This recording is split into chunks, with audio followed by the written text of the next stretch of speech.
up, y'all? I said, what's up, y'all? Look at me when I'm talking to you, bro. Nah, I'm just messing with y'all, man. This is your boy Knockout Boxing 86 TV, and we in here. So check this out, y'all. Before we get going on our video, smash the like button, subscribe to the channel if you're new here, share the video, turn on your notifications, and go follow me on Twitter at KOBoxing86TV. If you got a breakdown or a prediction video you want me to do, knockoutboxing86@yahoo.com is the email address. Also, don't forget about our live shows. We live every Wednesday night, 7:30 p.m. Central Time. Live every Thursday night, 7:30 p.m. Central Time. Then you can also catch me live on Sunday mornings with the Singing OG, KQKC Boxing Network, Sunday mornings at 9 a.m. Central Standard Time. But let's get it popping. Let's get into our video today. And today, bruh, we have to, once and for all, this video might be longer, but I got to take y'all step by step. But once and for all, bruh, let's kill the duck narrative of Errol Spence ducking Terence Crawford, bruh. We did this on the Wednesday live stream. I know a lot of people aren't able to catch the live stream, so we want to do this on the video. And then plus, on the live stream, you got the panel going, you got people going back and forth. Now you get to just hear from your boy, digest it all, and then let me know what you think, bro. So, couple of things that we hear about Terence Crawford and Errol Spence is that Errol Spence is backed into a corner, and now he has no choice but to call for Terence Crawford, when in reality, this is what he's been saying he was going to do for years now. However, bro, the timeline of how things have played out, number one, I love it because we're getting the biggest fight for all the marbles. But number two, I need someone to explain to me how it was possible for Errol Spence and Terence Crawford to fight before now, right? And and what I also hear a lot is that Errol Spence was calling for Jeff Horn, but then once Terence Crawford got the belt, he didn't want smoke no more. And that's a lie, bro. It's just a flat-out, blatant lie used to discredit and used to shit on Errol Spence so that you can big up and try to give Terence Crawford credit for being this boogeyman that, quite frankly, bro, he's not. He's a great fighter. He's a pound-for-pound level fighter. He's one of the best finishers, if not the best finisher in the sport of boxing. But he's not some boogeyman that no one wants to fight. And let's kill all of the narratives in one video. So narrative number one, Errol Spence Jr. was calling for Jeff Horn. But then once Crawford beat Jeff Horn, he didn't show any interest in the WBO belt. In fact, it's just the opposite. Here's what Errol Spence had to say about fighting Jeff Horn. And we played this on the live stream, so if you heard it already, that's cool. If you haven't, this video is for you. But so, timeline, the day before Jeff Horn and Manny Pacquiao fight, Errol Spence said he wanted the winner. During the fight, he also tweeted out, "I got next, I want the winner." Now, I believe that to mean he thought Manny Pacquiao was winning the fight, like a lot of us watching that fight thought that Manny Pacquiao was winning the fight. And then the rebuttal to me would be, well, knockout, nah, bruh, you can't say that. All right, cool. Well, 3 months later, after Jeff Horn beat Manny Pacquiao, Errol Spence was asked about Jeff Horn. And this is what Errol Spence had to say about Jeff Horn, bro, on October 14th of 2017. You have no interest in fighting Jeff Horn over in Australia. Would you consider that fight has presented itself? I mean, in Australia, though. If Al come to me with it, I'm pretty sure that it's in my best interest, and I would go to Australia if Al presented to me. The money's right, and everything, a fair playing field where the judge and everything else and the referee and everything's cool. Then I do it, but I mean, Al never came to me with it, so I'm not worried about it. I got Lamont Peterson in front of me. That's the guy I'm fighting. I think he's a way tougher fighter than Jeff Horn. I think Lamont could beat Jeff Horn. So, I mean, it is what it is. The fight presents itself, and my management come to me with the fight, I'll accept it. Because I know my management, Al, he's in my best interest. He's not going to come to me with no bull crap where were trying to sell me out or trying to sell me short to have me go to Australia and just, basically just lose and if I win. So. EJ, if you don't want to comment on And I don't believe he's that big for me to go to Australia to fight him for we got WBO or something? Yeah, WBO title anyway. So the man, number one, said it was never brought to him. Number two, he said Lamont Peterson is a better fighter anyway. I ain't trying to go to Australia to fight him. What he got, like the WBO or something? Nah, like I'm good. It is what it is. So this notion and this narrative that people push that he was calling out Jeff Horn, that he just wanted Jeff Horn smoke, those are lies, bro. Straight up and down. Straight up and down, bro. You're lying, fam. And you ought to be ashamed of yourself, homie. Like, that is a blatant lie. The man never, ever wanted to fight Jeff Horn. So let's kill that narrative right there, right? Then the other narrative that I hear is that, oh, he fought Mikey Garcia. He fought Sean Porter. He fought Danny Garcia. He's fighting Yordenis Ugas. He would have fought Manny Pacquiao. He said the easy route. Deontay Wilder and Tyson Fury fought in December of 2018 for the first time. That's a fact. When they fought the first time, Top Rank wasn't involved. That's another fact. They already had a signed rematch that they were supposed to fight immediately. Tyson Fury goes in 2019 and he signs with Top Rank, and Top Rank advises Tyson Fury, yo, let's get these 2 fights in before you fight Deontay Wilder again. Screwing over Deontay Wilder, not going into an immediate rematch with him as Tyson Fury was contractually obligated. So that's one instance right there in 2019 where Top Rank advised one of their fighters to say, forget the PBC, forget they fighter, let's go do this over here. That was in 2019. In 2020, Tyson Fury and Deontay Wilder finally fought in February of 2020.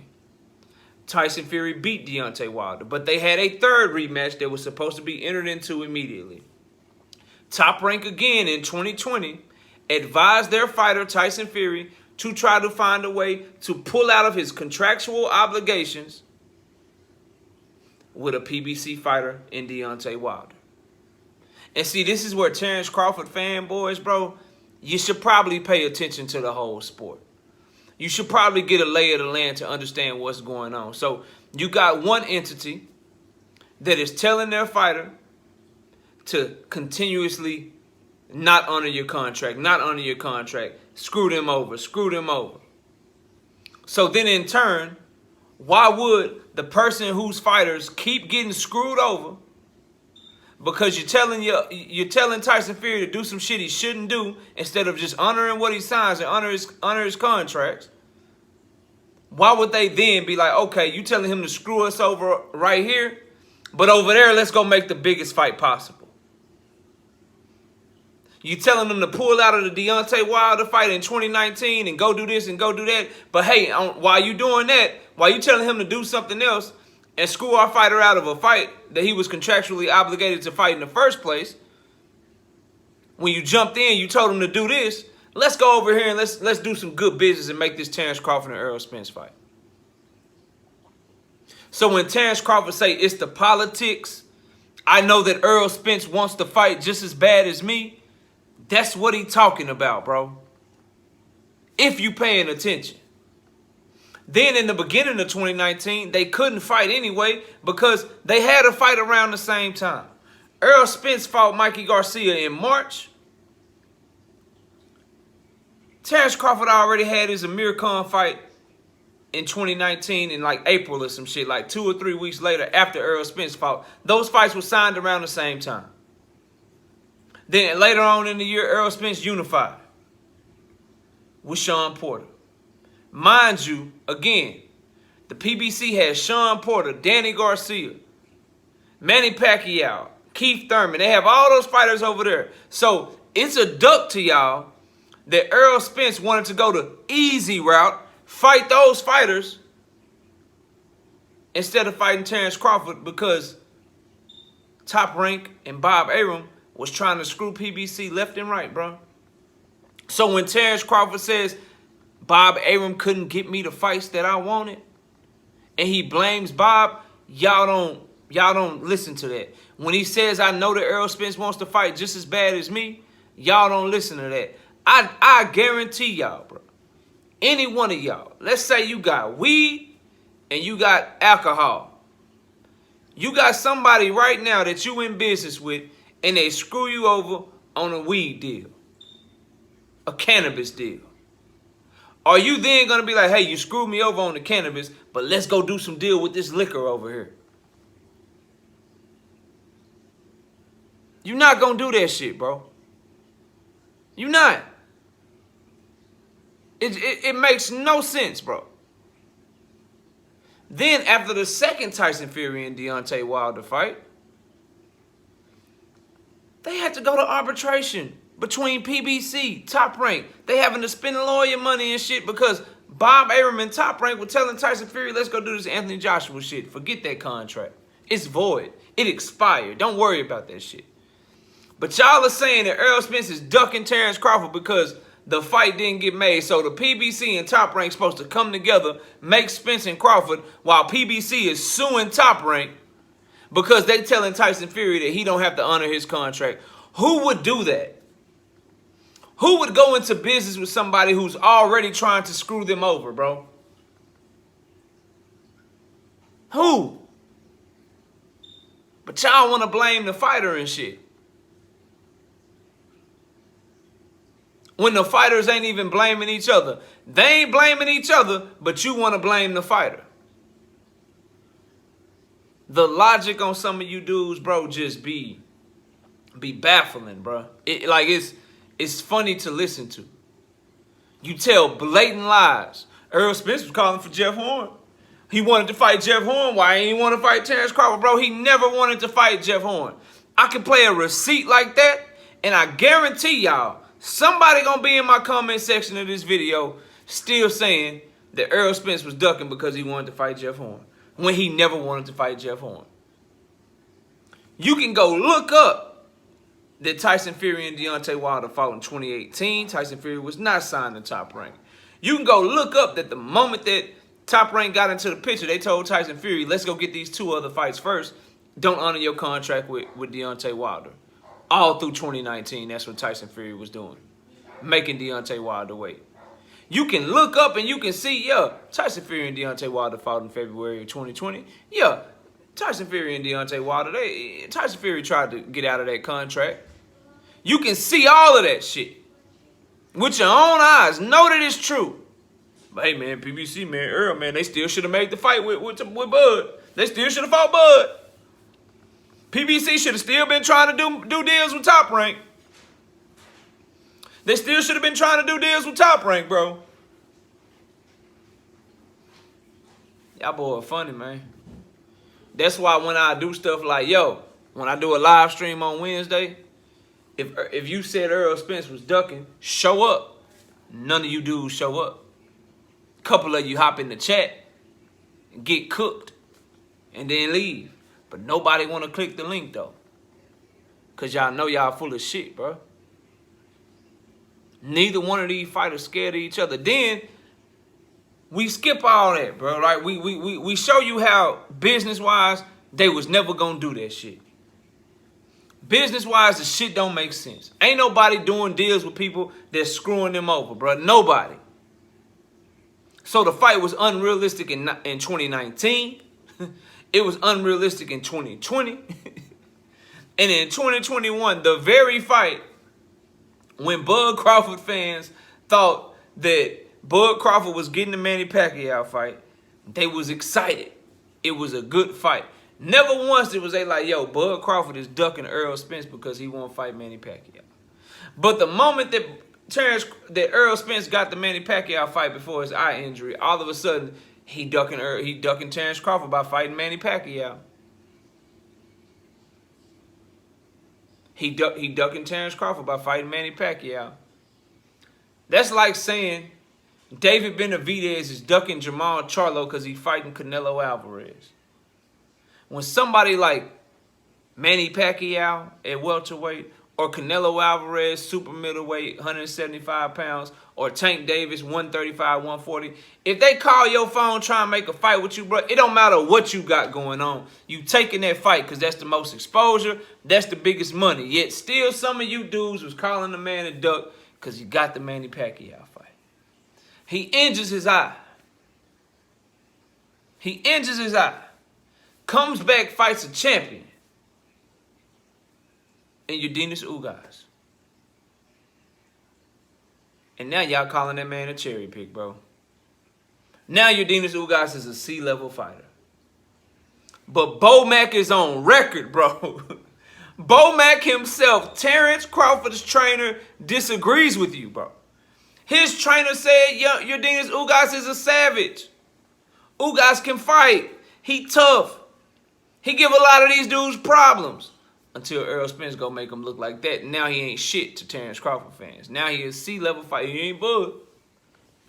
He ain't Bud. Bud hit him like that in the 6th round. He going to sleep. He ain't Bud, bro. Bro, it's just so funny. And then the last point. Through all of this shit,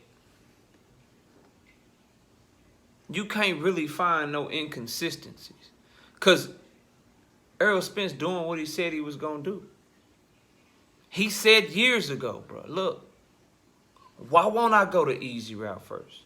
I'm going to get these belts and I'm going to come see you, bro.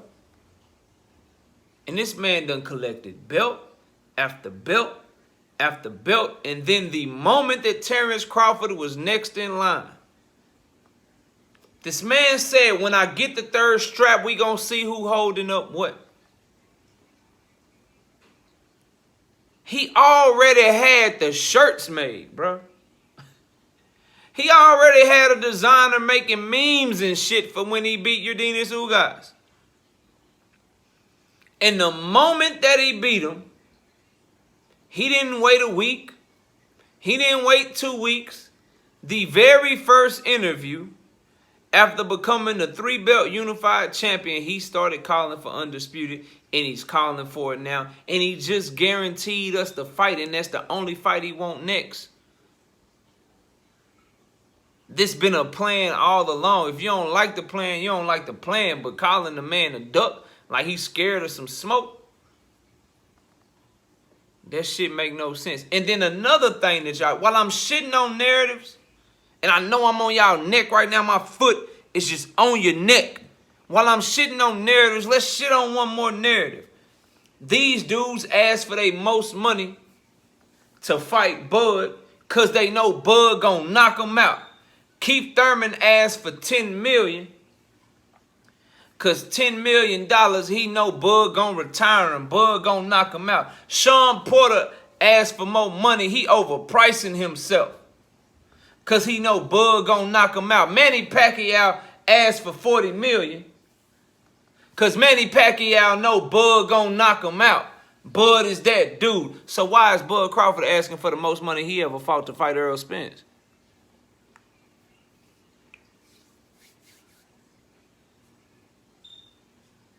Do he know Errol Spence gonna knock him out?